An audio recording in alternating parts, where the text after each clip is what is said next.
دو برادر همراه خودم بازی دارن.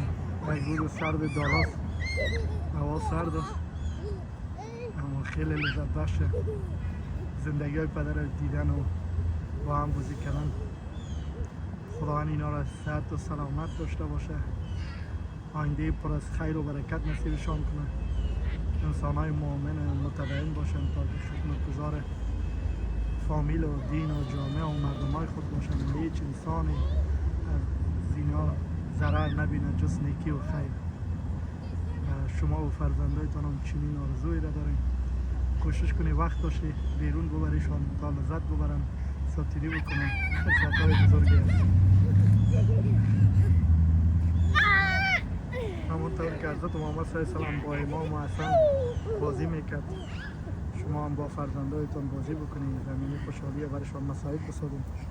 قدر امکانات مردم مهم نیست، فقط که اینا جایی باشن همراهشون وقت سپری کنی برایشان بسیار خوش تیر میشه.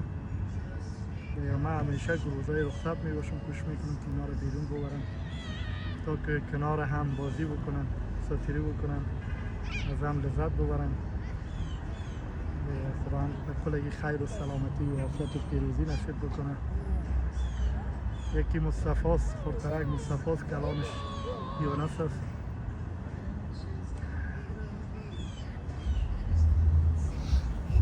و این بازی های از اینا به یادم میاره زمان کودکی که خود ما بودیم با دوستا رفیقا در کوچه و بیرون بازی میکردیم. اکثر ما مصروف توشلا بازی و توپ بازی و ستا بازی و گپا می بودیم. متاسفانه امکانات کم بود در افغانستان، اما در اینجا خوب است. در جامعه امکانات بیشتر و بازی خوبی است. خدا در هر جای کودکان میتونن جای بازی بر خود جور بکنن. مهمی است که پدرها و مادرها توجه برشان نشان بدن. درک میکنم در وطن ما که مشکلات اقتصادی و زفاست، پدرهای عزیز بخصوص فرصت نمیکنن، همه مصروف کار و مشکلات هستن. اما خداوند برای همگی زندگی پر از خیر و برکت و نصیب بکنه. دیگه خواستم یک لحظات شیرینی از اینا رو برایتون شیر بسازم، شما هم یادآور کودکی هایتان شود. چه زمانایی بود که با هم با برادرها و خواهرایتان و همسایه ها و دوستا بازی میکنه. با امید روزی که همگی در پارکای کابل، در پارکای هرات، قندهار، پکتیا، بدخشان ما بازی بکنیم کنار هم در یک فضای قوت و برادری. همگی من حیث یک انسان به یکی دیگه نگاه بکنیم، من حیث برادر و خواهر. تبعیض و تفرقه و زبان پرستی و لیسان پرستی و قوم پرستی نباشه و کشور ما جایی باشه که همگی کار بکنن، زمینه زندگی پر از آسایش و آرامی بر همگی مهیا باشه.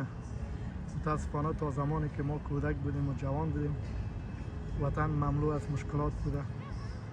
خداوند صلح و آرامش و قوت و برادری در وطن بیاره. وطندارای ما شاد و خوش باشه. یکی از مهمترین آرزوهای همه افغان هاست، کسایی که در بیرون زندگی میکنن.